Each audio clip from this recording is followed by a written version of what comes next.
विद्वान उपसन्याय सम्यक। उपसन्याय माने जो अपने समीप अपने शरण में आया हुआ। सम्यक यानी सम्यक प्रकार से समर्पित हुआ है,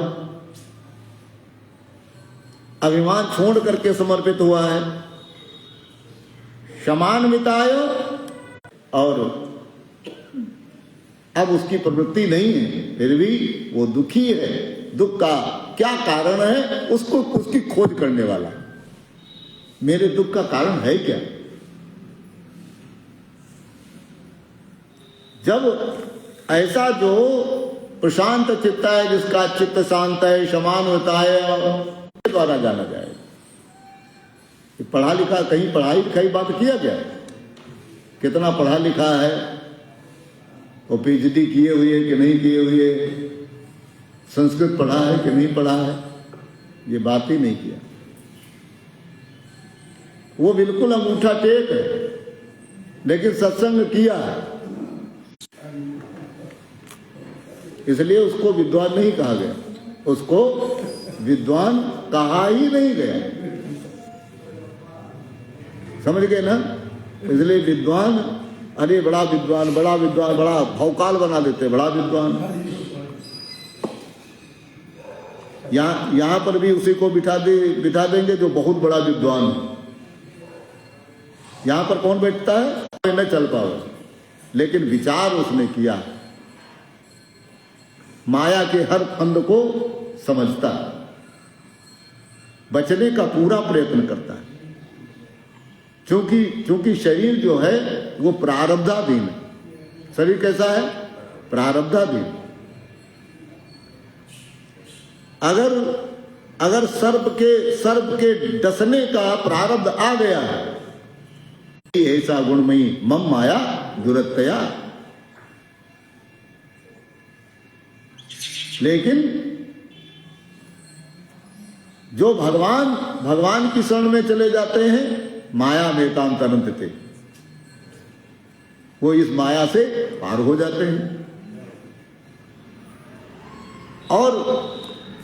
और वैसे कोई कहे कि अरे माया में, ऐसी जो माया है अचिंत्य शक्ति, अचिंत्य है। इसलिए भगवान ने कहा इसका आप उल्लंघन कर नहीं सकते, या आपको बीच में ही पकड़ करके दबोच देगी।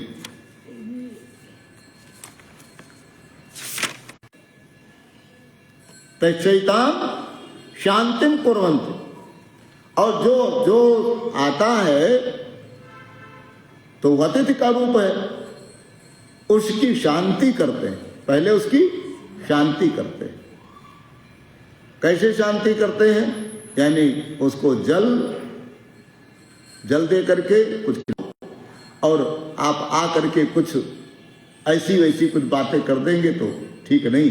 सबसे पहले उसको बिठाओ और पानी दो। पहले उसको कुछ खिलाओ पिलाओ, पहले शीतल करो।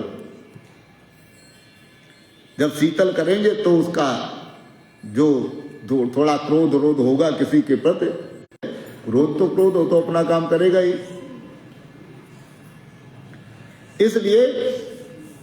इसलिए कहा कि ये उपाय करो। वैवस्वतः उदकम हर, उसके लिए आप जल ले आइए, उसके लिए जल ले जाइए। कौन, किसने कहा? तम सुनिताम च इष्टापूर्ते पुत्र पशूंच सर्वान् एतद्विन्ते पुरुषस्य अल्पमेधसो यस्यानस्नन् वसति ब्राह्मणो गृहे। यस्य अनसनन वसति ब्राह्मणो गृहे, आदि को कुछ लेने की जरूरत नहीं। अतिथि, अब वो ब्राह्मण है तो प्रणम्य है, प्रणाम करने योग्य है, प्रणाम करो भाई। गुरु है, प्रणाम करने योग्य है तो प्रणाम करो। और जो वो प्रणाम करने योग्य होगा तो वो आपको प्रणाम करेगा। हाँ, वो बात अलग है, वो व्यवहारिकता अलग है। आपका संबंध उससे क्या है वो अलग बात। मनुष्य चाहे जितना विद्वान हो, पढ़ा लिखा हो, और जो दूसरे को बिना खिलाए पिलाए और अपना पेट भरा करता है, अपना खा लिया, अपना पी लिया, बस हो गया, समझे?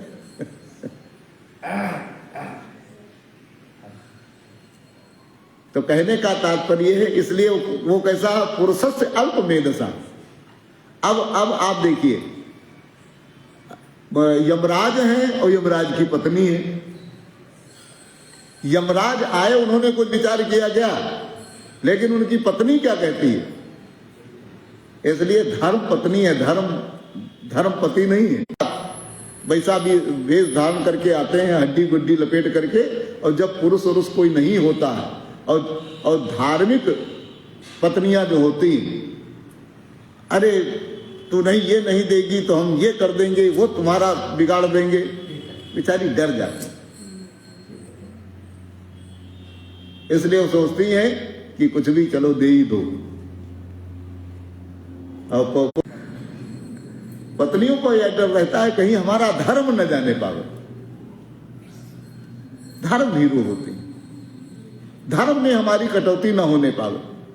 हम सवेरे उठ करके इतनी जल्दी 4 बजे उठ करके पूजा करते हैं, पाठ करते हैं, हनुमान चालीसा करते हैं, दुर्गा चालीसा करते हैं, लड्डू गोपाल की पूजा करते हैं, ये करते हैं, वो करते हैं, और ये आया है कुछ बोल देगा, हानि हो जाएगी। वो अल्प बुद्धि वाला है, अल्प में दशा आस। तो क्या कहती, क्या क्या नुकसान हो सकता है? यमराज की पत्नी क्या कहती, नुकसान क्या क्या हो सकता है? आशा प्रतीक्षे संगतम सुनिताम च। जो आपने बहुत दिनों से आशा लगा रखी थी, ये हमारा कार्य हो जाएगा। हमारी दरिद्रता चल रहा हो अदालत में, चाहे अन्य कोई ऐसे कार्य हो जो कि उसका पूरा होने वाला है, उसकी केवल प्रतीक्षा मात्र है। तो आशा प्रतीक्षे संगतम सुनिताम च। सुनिताम होता है कि सत्य और प्रिय भाषण, किसी का अहित संबंधी कोई बात करे, अहित संबंधी बात करे, यानी उसका हित हो तो चाहे भले ही उसको गाली दे दो, कोई बात नहीं, लेकिन उसका अहित न हो, उसका अहित न हो, इसका बड़ा ध्यान रखा गया। इसलिए पहले के जो अध्यापक होते थे, वो इससे हमको कम से कम 500 रुपए अलग से चाहिए, नहीं तो इसको पीटो, पिटाई करो। ऐसी स्थितियां विद्यालयों में हो गई। अब बताइए, जो अध्यापक हो करके केवल ट्यूशन मेरे पास में पढ़े और उसको सताएगा, तो अध्यापक है क्या? गुरु है क्या? वो अध्यापक शिष्य को अपने पुत्र के समान ही मानता हो, चाहे जैसे माता पिता पुत्र कहना नहीं मानता तो उदासीन हो जाते हैं, ऐसे ही अध्यापक गुरु भी उस शिष्य से उदासीन होता है।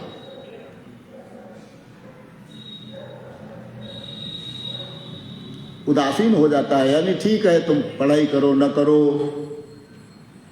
तो अपना जो कुछ करते हो, और कल पूछूंगा तो भूल जाएगा। इसलिए उसकी तरफ ध्यान रखते हैं। और जो कहना नहीं मानता, वो चाहे बैठा है बैठा रहो, चाहे इधर देखो चाहे उधर देखो, चाहे सुनो न सुनो, अनसुनी करो, अपन मोबाइल चलाओ बैठे बैठे, तो भी नहीं कहेगा ये क्यों, ये क्या कर रहा है। भगवान की विशेष दृष्टि आपके ऊपर है, उस पर ध्यान दो, विचार करो। ऐसा ना हो कि हम तो इतने बढ़िया बढ़िया काम करते हैं, हम ही को दंडित करते हो, हम ही को ये सब भुगतना पड़ रहा। ये जीव में और पुत्र में और शिष्य में कोई अंतर नहीं। जैसा तो आशा प्रतीक्षे संगतम सुनताम च, उनकी पूर्ति होने वाला, उन जो आशा और प्रतीक्षा, जिन सुखों की, जिन फलों की प्रतीक्षा है और आशा लगी हुई है, उनसे जो सुख प्राप्त होना है, वे सब सुख बोला गया सत्य भाषण, नल लगवा दो जानो काम हो गया। कुआं तो खुदवाने में बहुत लगता था, अब तो नल लगवाने में उतना पैसा भी नहीं लगेगा। अब नल लगवा दो, आपका बड़ा नाम हो जाएगा।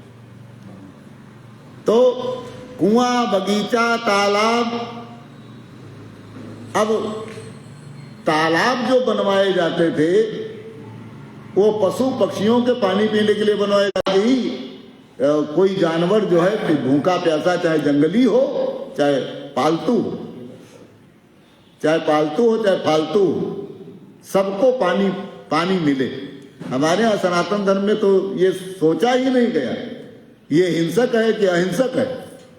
पेट सबके पास में लगा हुआ है और सबके देह परम प्रिय स्वामी, सबके अंतर में, सबके हृदय। मुझे याद है, मैं छोटा ही था तो एक बार पिताजी ने बड़े भाई को दंड दे दिया, खाना पीना मना कर दिया। तो मुझे बड़ा कष्ट हुआ, तो एक दो बार तो कुछ नहीं कहा, तीसरी बार कहा, पिताजी चाहे जितना बदमाश आदमी हो, वो जब जेल में जाता है कभी उसको खाने में कटौती नहीं की जाती। वो चाहे जितना दुष्ट हो, बदमाश हो, नालायक हो, क्योंकि उसके अंदर में सबके देह परम प्रिय स्वामी, सबके देह में आत्मा का वास है। और वो जो आत्मा है वो शरीर के सुकर्म से संतुष्ट होता है और शरीर के दुष्कर्म से वो उभार नहीं है। इसलिए भगवान ने कहा कि युक्ताहार विहार से युक्त चेतस्य कर्मसु, यानी कर्मों की कुशलता हो और आहार विहार दोनों टाइम हो।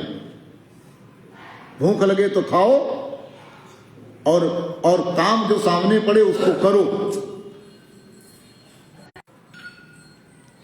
आहार और विहार, यानी अगर खाओ तो चलो भी, ऐसा नहीं खाए और पड़ रहे, हाँ, खाए और पड़े रहे, तब उसको माताएं कहती हैं ये तो पड़े ही रहते हैं।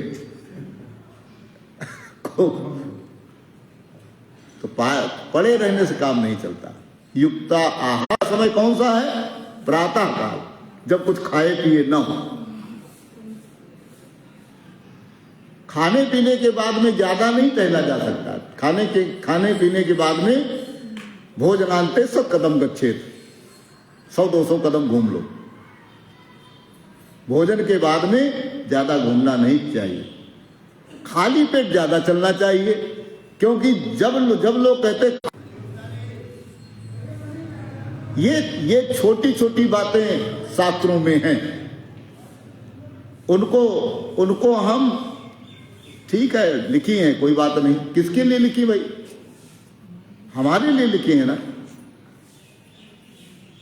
तो अब क्या हुआ कि आहार विहार तो आहार करो और पैसे का व्यर्थ खर्च हो रहा। पहले पानी भर लेना, बाहर झाड़ू आदि लगा लेना। हम पुराने आदमी को देखो, डॉक्टर हैं, वकील हैं, लेकिन फिर भी झाड़ू अपने आप सवेरे लगाना दरवाजे के ऊपर। अब अगर ये कर दें, लोग क्या कहेंगे? लोग क्या कहेंगे? इसमें हम काम चाह जो आप अच्छा भाषण करते हो, प्रिय भाषण करते हो और आपकी बहुत सारी आशाएं लगी हुई हैं, फल की आशाएं लगी हुई हैं और फल की प्रतीक्षा भी है, इष्टापूर्त कर्म आपने किया है, यज्ञ यज्ञादिक कर्म किया है, दान आदि दिया है, कुआं खुदवाया, नल लगवाया, तो भी ये जो पक्षी चींची ची करके बैठते हैं, ये जानो चींची करके आपको आशीर्वाद दे रहे हैं। छोटे छोटे पक्षी या बड़े झाड़ जो होते हैं उन पे बड़े बड़े बैठते हैं, चील कौए। लेकिन जो छोटे झाड़ होते हैं, बगीचा जो होता है, छोटे छोटे झाड़ जो होते हैं उनमें छोटे छोटे पक्षी बैठते हैं। आज भी पुराने लोग देखो भाई, बिना खाए पिए तो आप नहीं जाएंगे। आप आए हैं, आप ठीक है, कोई भूखा थोड़ी रहता है, लेकिन आप आए हैं तो थोड़ा सा तो लीजिए, मानेंगे ही। इसलिए कोई भी आए, चाहे आप नेता हो, अभिनेता हो, कोई भी हो, नेता हो तो और बढ़िया है, आपके प्रधान हो गए, ये हो गए, वो हो गए, तो जनता की संपत्ति आपके घर में आएगी और ये विनाश का हेतु बनेगी। हमारे पिताजी इसके बहुत खिलाफ थे। जनता नेता बना जाता जनता की सेवा के लिए, जनता का धन लेने के लिए नहीं। हमारे यहां राजा रंतदेव जनता का पैसा नहीं खाना, और आजकल के 2 टके के नेता जनता का पैसा भी खाएंगे और जनता को सताएंगे भी। कहो उसको मरवाने का पूरा इंतजाम बना ले। ऐसी स्थिति में यमराज की पत्नी ने कहा कि आप शासन करने वाले हैं, मृत्यु के देवता हैं, एक सामान्य अगर विधायक हो जाए तब तो वो फूला नहीं समाता है, और ये कितना बड़ा पद है इनका।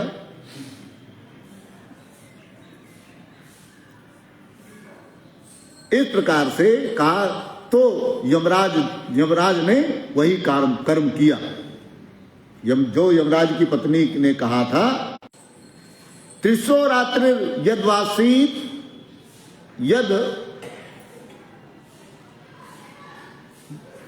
अवासीत गृह में,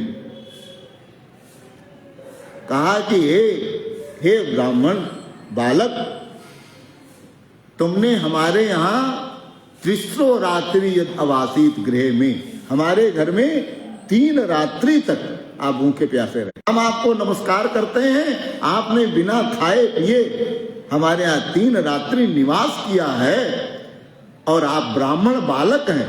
क्योंकि पहले उसकी वेशभूषा से लग जाता था ये ब्राह्मण बालक है कि क्षत्रिय बालक। उसके चिन्हों से जो वेशभूषा धारण करता था, उसके चिन्हों से राम का उपासक है, शिव का उपासक है, भगवती का उपासक है, गणेश जी का उपासक है, अथवा सूर्य का उपासक। ये लक्षण उसके चिन्ह के रूप में सब दिखाई पड़ते थे। इसलिए उन लक्षणों से समझ लिया ये तो ब्राह्मण बालक। नमस्तेस्तु ब्रह्मन् स्वस्ति मेस्तु, मैं अस्तु स्वस्ति मेस्तु, कहीं हमारा अकल्याण ना हो जाए। इसलिए हम आपको बारंबार प्रणाम करते हैं, नमस्कार करते हैं। तस्मात् प्रति 3 वरान वणिष्यो, और इसके बदले में हम आपको 3 वरदान ऐसे देना चाहते हैं, उनको तुम चुन लो। कौन से वरदान? शांत संकल्पा सुमना यथा स्यात् वीतमन्यु गौतमो माभिमृत्यो तत्शिष्टम मा विवदेत प्रतीत एतत् त्रयाणाम प्रथमम वरम विणे। शांत संकल्पा सुमना यथा स्यात्, हमारे पिताजी शांत संकल्प हो, न हो। शांत संकल्पा सुमना, उनका अच्छा मन हो, अच्छा मन हो, निर्मल मन हो, निर्मल चित्त हो। यथा स्यात् वीतमन्यु, और क्रोध रहित हो। हमारे ऊपर क्रोध करके हमको यहां भेजा, हमारे ऊपर क्रोध करके यहां पर भेजा। इसलिए गौतम का मां मृत्यु, हे मृत्यु, हे मृत्यु देवता, हमारे जो पिताजी हैं शांत संकल्प हो, सुंदर मन वाले हो, क्रोध रहित हो, तत्पृष्टम मां विवदेत प्रतीत। आपके द्वारा जब मैं, यानी हमसे विमुख न हो। जैसे जब क्रोध होता है ना, जा तू अपना चाहे जो कुछ कर जा करके, पिता ऐसा बोल करके अपने कमरे में चला जाता है। तो कहता है कि ऐसा न हो, वीत मन्यु हो, क्रोध रहित हो, जब उनके पास में जाएं तो प्रियता से मिले, मेरे सम्मुख होकर के बात करें, यानी प्रेम पूर्वक बात करें। एतत् त्रयाणाम प्रथमम वरम वृणे, तीन वरदानों में मैंने ये प्रथम वर आपसे चाहना किया, ये वरदान दीजिए। यथा पुरस्ताद भविता प्रतीत, जैसे वो तुमसे पहले मिलते थे, जैसे वो तुमको प्यार करते थे, वैसे ही सब होगा। जैसे तुमसे मिलते थे, जैसे तुमसे प्यार करते थे, तुम 5 साल के बालक हो, जैसे छोटे बालक को अपने माता पिता चाहते हैं, उसको हृदय से लगाते हैं, उसको प्यार बनाता है। इसलिए वो सौभाग्य मनाएंगे, इसलिए वो सौभाग्य मनाएंगे, मेरा बेटा मृत्यु से छूट करके आ गया, इतना प्रसन्न होंगे। सुखम रात्रि सहिताम वीतमन्यु, और उनका क्रोध शांत रहेगा, सुख से आगे आने वाला जो जीवन होगा उनका बड़ा सुख पूर्वक होगा। सुखम रात, भले ही उन्होंने क्रोध करके तुमको मेरे पास भेज दिया है, लेकिन अब तुम जब जाओगे, मृत्यु मुखात प्रमुक्तम, मृत्यु से छूट करके तुम जाओगे, मृत्यु के मुख से जब छूट करके जाओगे, तुमको देख करके वो बड़े प्रसन्न हो जाएंगे, बड़े आह्लादित हो जाएंगे। ऐसा वरदान दिया और उसने प्राप्त किया। कल दूसरा वरदान, शांति शांति सर्वे भवन्तु सुखिनः सर्वे सन्तु निरामया सर्वे भद्राणि पश्यन्तु मा कश्चित् दुःखभाग् भवेत्। ओम शांति शांति शांति। सद्गुरुदेव भगवान की जय, सच्चिदानंद भगवान जय। हर